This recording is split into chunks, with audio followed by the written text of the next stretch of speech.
Keith is a member of our Ministry Partners Board, Arm of Hope, and he has an exciting announcement that you've been hearing about, but he's got some more details for us. Thanks, Kirk. As Kirk mentioned, I serve with one of our ministry partners, Arm of Hope. I know a lot of you know what Arm of Hope is, but maybe some of you don't. I'm here to talk about the Arm of Hope 5K, but first I want to just talk a little bit about Arm of Hope for those of you who don't know what it is. Arm of Hope serves the youth of Agbogbloshie. It's a slum community in Accra, Ghana. It's an area where the poorest of the poor live. They live in shacks, often without water and sanitation.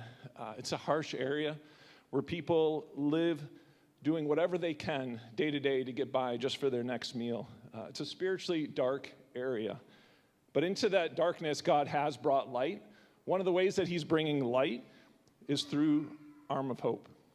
It started about 15 years ago when Philip Darko, our ministry partner there in Ghana, God called him to go into this slum community and to preach the good news through a Bible study.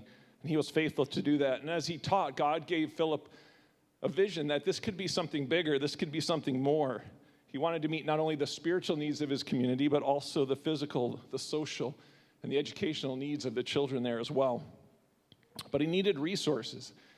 And in 2011, God providentially connected Philip with Mike and Cheryl Zimmerman, who you know, in Ghana, and a plan was formed. A partnership was born. So the plan was for Mike and Cheryl to come back here to the States and to talk to their Hope family, to talk to their other family and friends, and to find individuals who could sponsor a child or children in that community.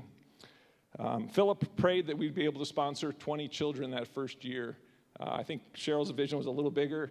It could be 50 possibly. And that first year, there were 77 children that were sponsored. That was 2011. In the last 11 years, the ministry has grown incredibly. We now, and when I say we, I mean just as part of that ministry, it's we here, all of us, right? We serve 552 children, teenagers, and young adults being sponsored through that ministry, which is amazing. All those lives being changed and affected. 43 of those students are in college and looking to go on and begin their careers very soon. God's provided for the ministry in other ways too. In 2019, we built a ministry center right in the heart of the community. It has offices, a library, a computer lab, and space for holding the weekly Bible club. The ministry has acquired land for a future medical clinic and also land for a campsite, which brings me back to the 5K. One of the things that we do as a ministry, in addition to providing sponsorship and resources, is every year we send a team of people to lead a camp in Ghana. We provide leadership, personnel, materials, and funding so kids can attend. And I am not exaggerating when I am telling you that this is the single most thing that the kids look forward to all year long. They really do. And by the way, if you want to be a part of that team or interested, Mike's going to be out in the lobby at the table. You can see him, get an application. But one of the ways that we pay for camp is through the 5K. It takes about $50 to send a kid to camp, which is pretty cheap compared to here in the States, if you've ever sent a child to camp here in the States. But we had about 600 kids attend camp last year. So if anybody's good at math, you can figure out that's quite a bit of money that we need to raise in order to do that. But the 5K is a great way to do that. It's fun for everybody. Last year, we had people from 10 years old, well, 1 year old if you count strollers, so 1 year all the way up to 80 years old running.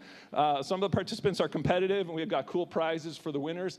But a lot of the people just come and run or walk for fun. And we've also got a ton of prizes, door prizes. Baked goods are back this year, which, by the way, when I say baked goods are back, y'all actually are the ones who are going to be providing those, so appreciate that. But you do need to sign up in the lobby. Valerie's out there asking people to do that. That's a great thing to do. So how can you get involved? Real quickly, 3 ways. Just sign up to run, jog, or walk. There's no registration fee this year. We're just asking, hey, if you want to make a donation, that's great. You do need to register this week if you want to guarantee yourself a race shirt, because we're going to be ordering those very soon, so get signed up.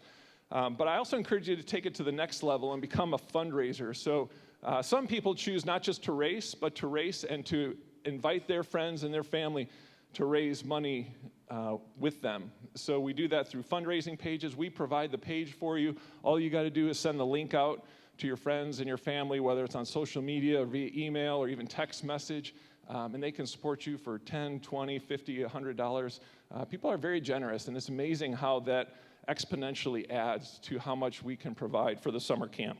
So I encourage you to do that. Secondly, volunteer. We do need help with registration, parking, race marshals, and yes, those baked goods. So please sign up out in the lobby for that. And lastly, if you're not going to run, if you're not going to walk, if you can't be here on the day to help, or you can't bake something, you can just support a runner.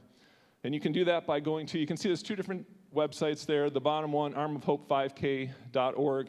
You'll see about 10 different people there that are looking to raise money. Just pick one of them. Pick the one you know. If you don't know anybody, just support all of them.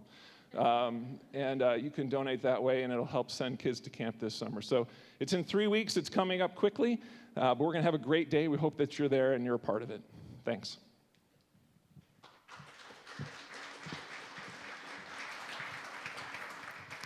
Thank you, Keith. Thanks for just so clearly casting vision for the ministry and reminding us of how we can be involved in it.